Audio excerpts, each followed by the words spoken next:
in this day and time, there's very good information and there's very good disinformation. And you really have to be a detective to pick through the good from the bad. Because behind the keys of the computer, everyone is the same size. And really, they're not. And everyone's knowledge level is different as well. And if it cannot be detected by looking straight in your eye and straight in your face and saying, gee, does this fellow look like he knows what he's talking about? Or has he been there? In the old days, if I wanted to know about weightlifting, I would get on the train, 190 miles, and on Saturday, I would ride to York, Pennsylvania, and I would walk in that gym, and I don't know how they took a young teenager around all those lifters, but they got used to seeing me, and I would watch the best of that day lift. If I wanted to know about how weights were built, why at 10 years old, I don't know. I couldn't look it up on the internet. I would have to get in the car, talk my father into taking me to Lyndhurst, New Jersey, and see how Burr barbells were built. And I knew first, from the get-go, exactly how they were done. I could still smell that paint 50 years later. But in those days, if you wanted to learn something, you learned directly from somebody. I had the good fortune of so many famous people take me aside, and why they took the time, I'll never know. But say, hey kid, let me show you something. But they never realized that forever I would remember it. They were just being good people, or they were giving back in their own way. But that's how we acquired information. I happened to be at the Elizabeth YMCA.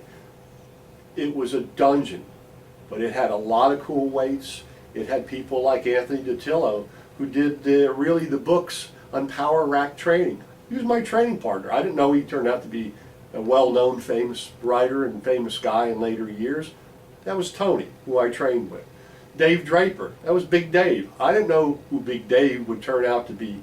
Dave Draper and the whole California West Coast bodybuilding scene revolved around them, and Arnold and everyone for years. I met these people as just big, strong guys that were in the same thing I was doing, and they were willing to help me or inspire me. Or the Hungarian weightlifting coach, they call him Dezo Ban. His name was Desi Banlaki. He was an Olympic weightlifter for Hungary on a Hungarian team, defected, came to this country, and he trained in Elizabeth YMCA and trained me personally and wrote every workout. I still have the workouts, wrote me every workout I took. And maybe I should have been a little smarter and listened more to him, because I always did more than he told me. And he got mad at me because of it. But he trained me one-on-one to know what I know today. And yes, I've boiled it down and I've changed it and upgraded it. But what he showed me 45 years ago, I'm still sharing with people last night.